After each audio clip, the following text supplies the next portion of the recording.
Ça y est, le job de ses rêves est décroché. Mais voilà, il y a un obstacle entre ce nouveau départ et le moment présent, un préavis qui paraît parfois interminable. Pas de panique. Gérer cette période, c'est tout un art et aujourd'hui, on va voir ensemble comment reprendre le contrôle de son calendrier. C'est une situation que beaucoup connaissent. L'enthousiasme d'une nouvelle offre d'emploi. Et puis, d'un coup, la douche froide. L'obligation de rester 2, voire 3 mois dans son poste actuel. Cette attente, elle peut être super frustrante et même parfois problématique. Mais est-ce que c'est une fatalité? Non, absolument pas. Alors, voici notre plan de match. On va commencer par les bases, c'est quoi les règles du jeu. Ensuite, on verra dans quel cas on peut carrément s'en passer.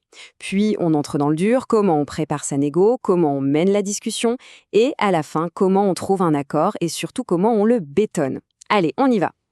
Bon, allez, on plonge dans le sujet. Avant même de penser à négocier, il est absolument crucial de bien comprendre le cadre. Connaître les règles, c'est la toute première étape pour pouvoir ensuite espérer les faire jouer en sa faveur. Alors, le préavis, qu'est-ce que c'est au juste? Eh bien, c'est ce délai obligatoire qui, à la base, protège tout le monde. Ça donne à l'employeur le temps de trouver un remplaçant et au salarié le temps de se retourner si elle est licenciée. Mais c'est vrai que dans le cas d'une démission, c'est souvent perçu comme une contrainte. C'est là que ça coince. Ce tableau, il donne une bonne idée générale. Mais attention, hein, la vraie durée de son préavis, elle se cache rarement là. Le Code du travail, il fixe des minimums, c'est vrai, mais ce sont le contrat et surtout la fameuse convention collective qui ont le dernier mot. C'est donc le tout premier document à aller chercher et à éplucher. Ok, maintenant passons aux sorties de secours. Dans certaines situations bien spécifiques, la loi nous dispense tout simplement du préavis. Et là, même pas besoin de négocier. Voyons ça de plus près. Ici, la loi est très claire. Une grossesse, la décision d'élever son enfant juste à la fin d'un congé maternité ou la création d'une boîte après un congé spécifique, tout ça, ce sont des motifs qui donnent une dispense automatique. Et bien sûr, un accord à l'amiable avec l'employeur, ça marche toujours. Et puis, cas plus rare, si le salarié fait une faute grave pendant son préavis, l'employeur peut y mettre fin tout de suite. Bon, si on n'est dans aucun des cas qu'on vient de voir, alors la négociation devient notre meilleur atout. Et une bonne négociation, ça commence bien avant la discussion elle-même. C'est la préparation qui va transformer une simple demande en une proposition vraiment stratégique. La préparation, ça se passe en 3 temps. D'abord, on fait une auto-évaluation honnête. Est-ce que mon poste est difficile à remplacer? Est-ce que mes relations avec mon management sont bonnes? Ensuite, on rassemble ses armes.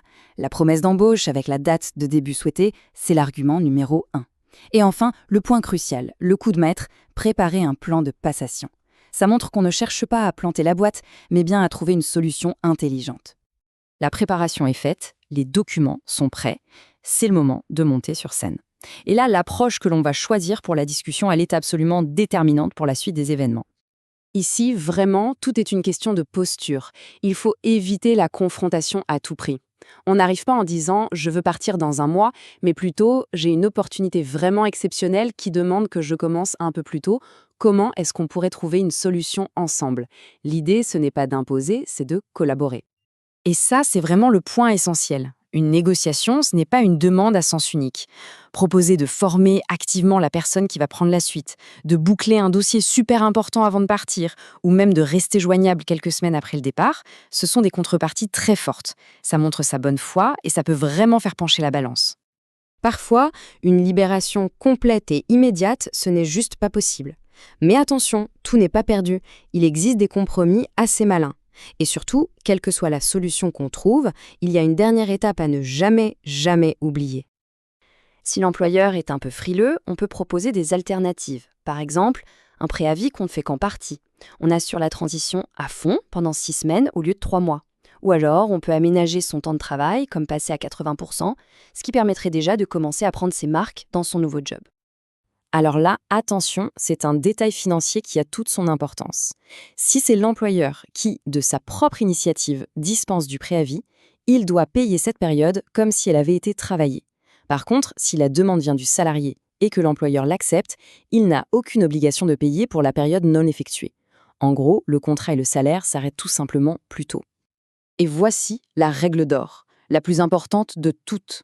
Une fois qu'un accord verbal est trouvé, il faut absolument demander une confirmation écrite. Un simple email ou un petit avenant au contrat qui précise la nouvelle date de fin de contrat. Les paroles s'envolent, les écrits restent. C'est la seule et unique protection en cas de malentendu. Au final, négocier son préavis, ce n'est pas juste une question de calendrier. C'est un vrai test de professionnalisme, de diplomatie. Une sortie qui est bien gérée, ça laisse une impression positive qui dure et ça préserve son réseau pour l'avenir. La manière dont on quitte une entreprise en dit souvent tout aussi long sur nous que la manière dont on y a travaillé.